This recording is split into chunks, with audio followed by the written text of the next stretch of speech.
Halo, pada kesempatan kali ini kita bakalan bahas tentang salah satu lensa yang udah sering banget di request di channel ini. Dan inilah pembahasan saya tentang Sigma 30mm f1.4 DCDN Contemporary Lens. Oh iya, nama saya Rika Dias. Apa kabar?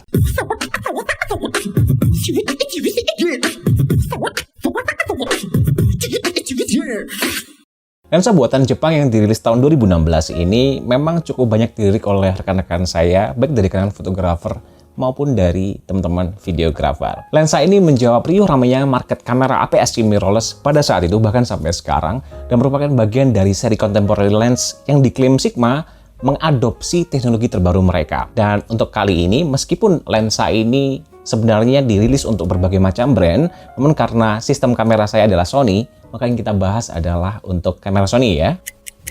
Terakhir saya cek di online marketplace, di bulan November 2023 ini, harga lensa ini bergerak di kisaran 3,7 juta sampai dengan 4,8 jutaan.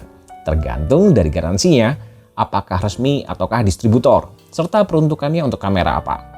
Dan sepertinya yang paling mahal adalah untuk kamera Canon. Sedangkan harga bekasnya bergerak di kisaran antara 2,8 hingga 3,6 jutaan. Tergantung kondisinya ya. Dan dengan melihat selisih antara harga baru dengan bekasnya yang tidak terlalu jauh, maka mungkin saya bisa menyarankan teman-teman untuk beli barunya aja. Namun jika teman-teman memang berniat beli bekasnya, maka saya bisa pastikan bahwa nilai after sales-nya, value-nya itu masih dalam batas yang sangat aman sekali.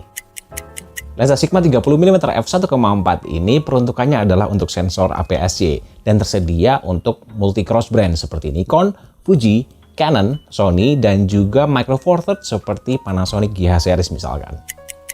Build quality pada lensa ini bisa dibilang cukup baik dengan material logam dan tambahan TSC atau Thermally Stable Composite yang diklaim meskipun memiliki elastisitas yang baik, namun sangat minim deformasi, sehingga durabilitasnya akan sangat panjang. Pada body barrelnya tidak terdapat tombol atau switch apapun dan hanya memiliki satu buah ring fokus yang terbuat dari karet, di mana tentu akan sangat membantu jika tangan Anda berkeringat. Namun tentu akan melar seiring waktu penggunaannya jika kita bandingkan dengan ring fokus yang terbuat dari metal. Filter thread pada lensa ini mengadopsi ukuran 52mm yang cukup banyak tersedia baik di toko kamera maupun online marketplace. Sedangkan pada area belakang, mountingnya terkonstruksi dengan baik dengan material yang terbuat dari logam brass composite.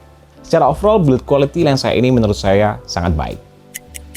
Ukuran dan berat lensa ini tentu bervariatif tergantung dari Anda menggunakan sistem kamera dari pabrikan apa. Setahu saya yang terbesar adalah yang untuk Nikon.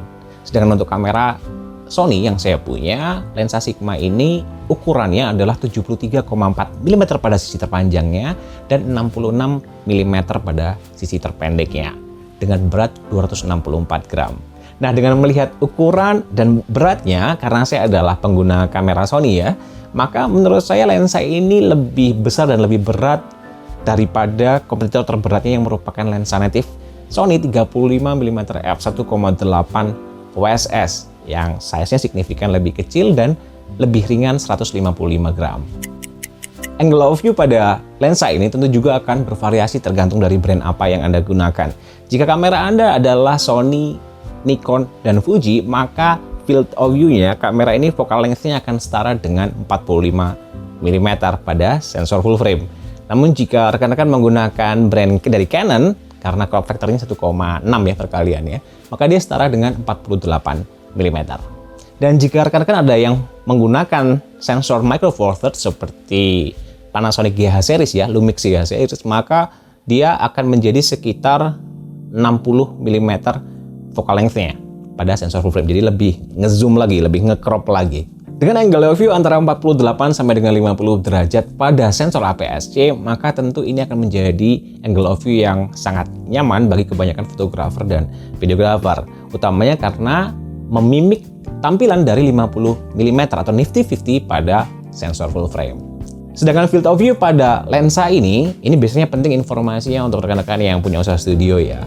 Pada kamera Sony saya, artinya mirip dengan Nikon dengan Fuji, itu bentangannya adalah 3,3 meter pada jarak sekitar 4 meter.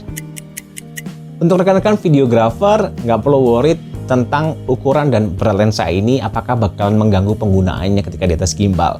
Karena saya contohkan di sini saya menggunakan Zhiyun Crane M yang power motornya hanya 600 sampai dengan 800 gram yang dirilis tahun 2016 yang lalu. Dan baik-baik saja, aman-aman saja. Pada tes autofocus untuk keperluan fotografi berikut ini, saya menggunakan Sony A6300 dengan fokus mode pada continuous AF. Lalu fokus areanya pada posisi center, AF drive speed-nya pada posisi fast, AF track sensitivity-nya pada posisi high, dan face detection dalam keadaan menyala. Area pada saat pemotretan kondisinya teduh dengan kontras rendah.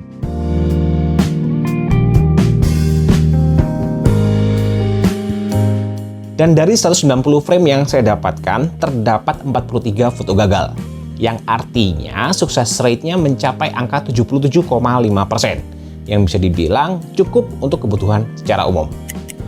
Untuk kemampuan autofocus video berikut ini, saya menggunakan setting yang sama dengan setting pada tes autofocus foto sebelumnya. Dan kita bisa lihat bahwa lensa ini cukup mampu digunakan untuk kebutuhan video ringan secara umum. Pada beberapa momen, nampak terdapat fokus hunting, di mana ini secara pribadi menurut saya sedikit mengganggu. Fokus breathing juga nampak cukup wajar dengan melihat harganya, dan tidak terlalu mengganggu untuk kebutuhan secara umum.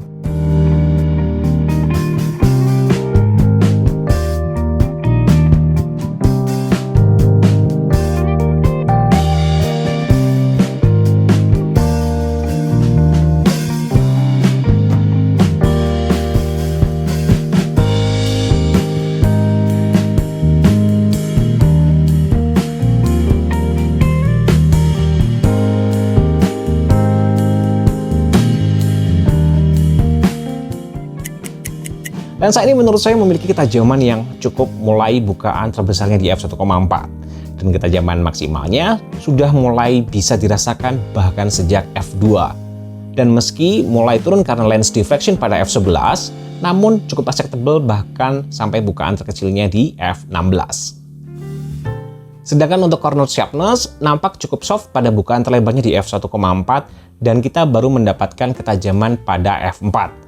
Di mana akhirnya turun pada f9 karena lens diffraction dan cukup mampu mempertahankan kontras sampai dengan f16.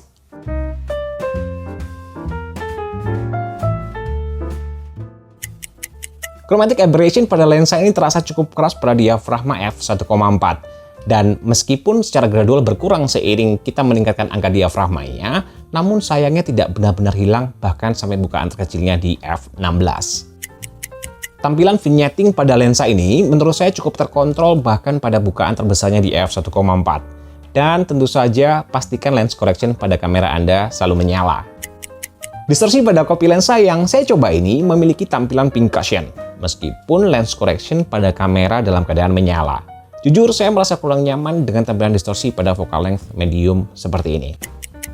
Dan berikut ini tampilan flare pada lensa ini, dimana seperti biasa saya tidak ada penilaian khusus mengingat selera artistik setiap orang yang berbeda-beda.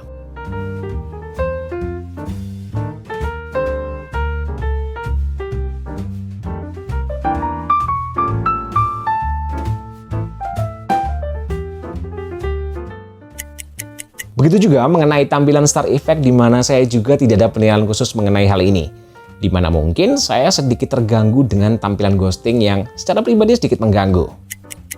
Dan berikut ini tampilan bokeh dari 9 bilah rounded diaphragm yang meskipun tidak soft dan terdapat chromatic aberration pada area edge highlight, namun cukup indah untuk ukuran lensa di kelas dan harga segini jika kita bandingkan dengan kompetitornya, bahkan lebih indah dari lensa native Sony. Itu menurut saya pribadi ya. Oke, kita sampai juga pada kesimpulannya. Jika Anda membutuhkan lensa dengan build quality yang baik sehingga Anda merasa worth it untuk investasi, lalu juga kualitas optik yang tajam, yang menurut saya bahkan lebih tajam daripada lensa native Sony 35mm f1.8 USS ya. Lalu juga Anda membutuhkan lensa yang sedikit lebih lega field of view-nya sehingga memudahkan Anda untuk komposisi ulang pada saat processing ya, karena Anda bisa cropping sedikit-sedikit gitu pada saat editing. Dan juga kualitas bokeh yang indah, maka menurut saya lensa Sigma 30mm f1.4 DCDN contemporary lens ini merupakan investasi yang sangat menarik. Lalu kesimpulan yang kedua adalah untuk teman-teman pengguna kamera Sony, jika Anda membutuhkan lensa yang lebih compact, lebih ringan sehingga portabilitasnya lebih tinggi, lalu juga kualitas autofocus terutama untuk video itu lebih reliable, maka mungkin saya akan lebih menyarankan Sony 35mm f1.8 OSS. Karena jujur, meskipun Sigma 30mm ini AF-nya tidak buruk, namun saya merasa dia tertinggal beberapa step jika kita bandingkan dengan lensa native Sony. Dan sekian video kali ini. Semoga cukup informatif bagi teman-teman yang mungkin sekarang lagi riset, lagi mencari-cari review tentang lensa Sigma 30mm f1.4 atau mungkin lensa dengan focal length medium untuk kamera APS-C mirrorless-nya. Dan jika Anda temukan video ini cukup informatif, cukup membantu, maka bantu saya untuk tekan tombol like-nya. Mungkin pertimbangan untuk subscribe jika Anda ingin mengikuti video-video saya berikutnya tentang travel, tentang fotografi, dan tentang kamera gears. Bye!